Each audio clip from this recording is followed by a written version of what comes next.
मित्रांनो, आजपासून आपण एक पुस्तक वाचायला सुरुवात करत आहे. याची सुरुवात आपण करत आहे शिवाजी कोण होता या पुस्तकापासून.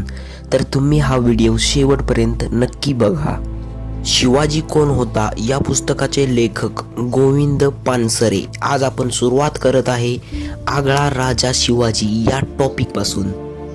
तसे पाहिले गेले तर छत्रपती शिवाजी महाराजांवर आजवर बरेच लेखन झाले आहे. कथा, कादंबऱ्या, नाटके, तमाशा, गाणी, पोवाडे, इतिहास, चरित्रे इत्यादी वाङ्मयाचे जेवढे म्हणून प्रकार आहेत त्या सर्व वाङ्मय प्रकाराच्या शिवाजी आणि शिवकाल याविषयी अनेक वेळा येऊन गेले आहेत.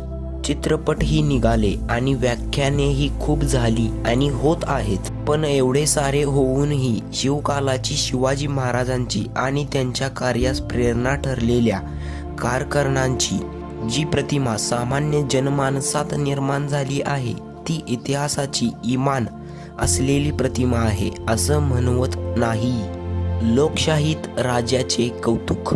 खरं म्हणजे शरमजशाही आणि राजेशाही ही कालबाह्य झालेली समाजरचना आहे. शिवाजीचा काळ हा सरंजामशाही काळ होता आणि शिवाजी हा सुद्धा एक सरंजामशाहीचा राजा होता. जगाने आणि आपल्या देशाने राजेशाही त्याज ठरवली. राजरजवाडे नाहीसे व्हावेत म्हणून संघर्ष केला. राजरजवाडे नाहीसे केले आणि हे सर्व बरोबरच केले. राजेशाही मोडून त्या जागी आपण लोकशाही आणली, हे सुद्धा बरोबरच केले. शिवाजीनंतर जे काही झाले त्यावरून सुद्धा राजेशाही ही स्वीकारण्याजोगी व चालू ठेवण्याजोगी समाजव्यवस्था नव्हती हे सिद्ध होते. प्रगत अशा ब्रिटिश भांडवलशाही साम्राज्यशाही समोर भारतातील सरंजामशाही टिकाऊ धरू शकली नाही. यावरून सुद्धा सरंजामशाही आणि राजेशाही टाकाऊ समाजव्यवस्था ठरते हे पुन्हा सिद्ध होते. पण मग या आधुनिक लोकशाहीत एका राजाचा उदो का व्हावा? त्या राजाच्या विचारात, व्यवहारात आणि चरित्रात असे काय आहे की त्यामुळे लोकशाहीत सुद्धा त्याचे स्मरण स्फूर्तिदायक ठरावे? तसे राजे खूप होऊन गेले, पण सर्व राजांची काही अशी आठवण केली जात नाही. त्या राजांच्या जयंत्या किंवा मयंत्या कोणी साजऱ्या करत नाही. त्या राजांचे जे कोणी ह्यात वारस असतील ते कदाचित करत असतील.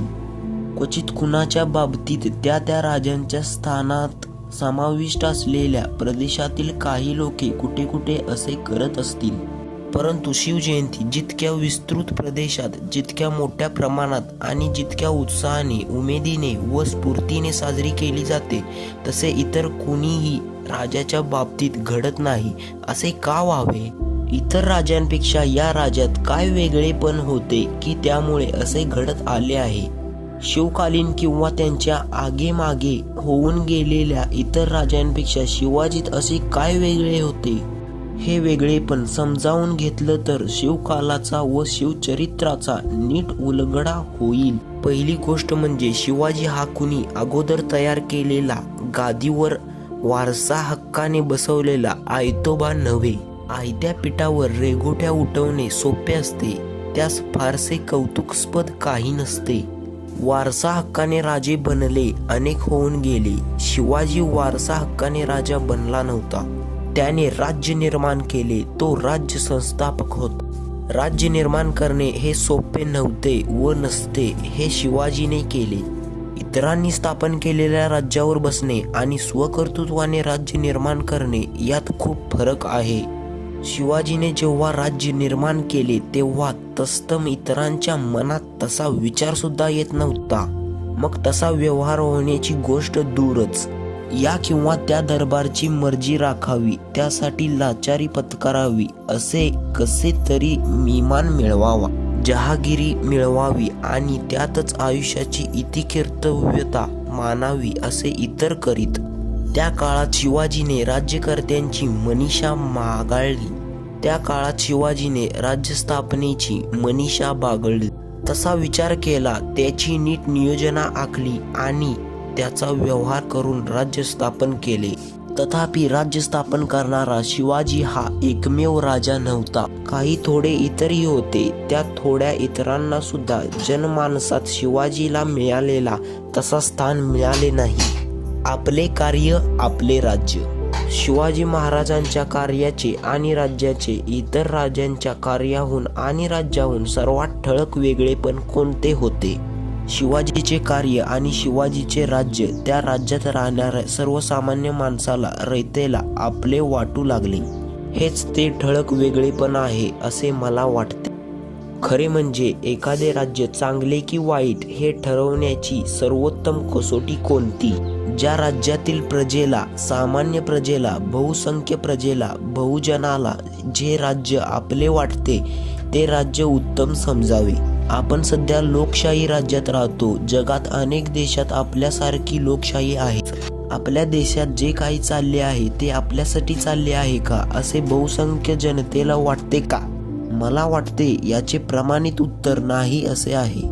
लोकांनी निवडून दिले असेल तरी सध्याची लोकशाही राज्य व त्या राज्यात जे कार्य चालू आहे ते प्रजेला आपले आहे, आपल्यासाठी चालले आहे असे वाटत नाही.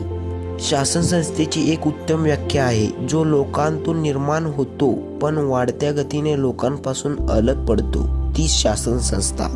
सध्याची लोकशाही राज्य लोकांतून निर्माण झाले आहे व लोकांपासून अलग पडत आहे, वाढत्या गतीने अलग पडत आहे. याचा अर्थ आजच्या तथाकथित लोकशाहीपेक्षा शिवकालीन सरंजामशाही प्रगत होती असा नाही.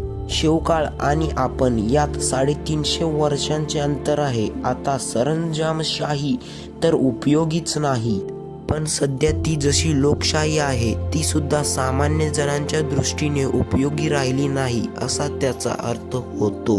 हा व्हिडिओ जर आवडला असला तर नक्कीच लाईक, सबस्क्राईब करा पुढचे व्हिडिओ पाहण्यासाठी. Thanks for watching. जय शिवराय, जय जिजाऊ.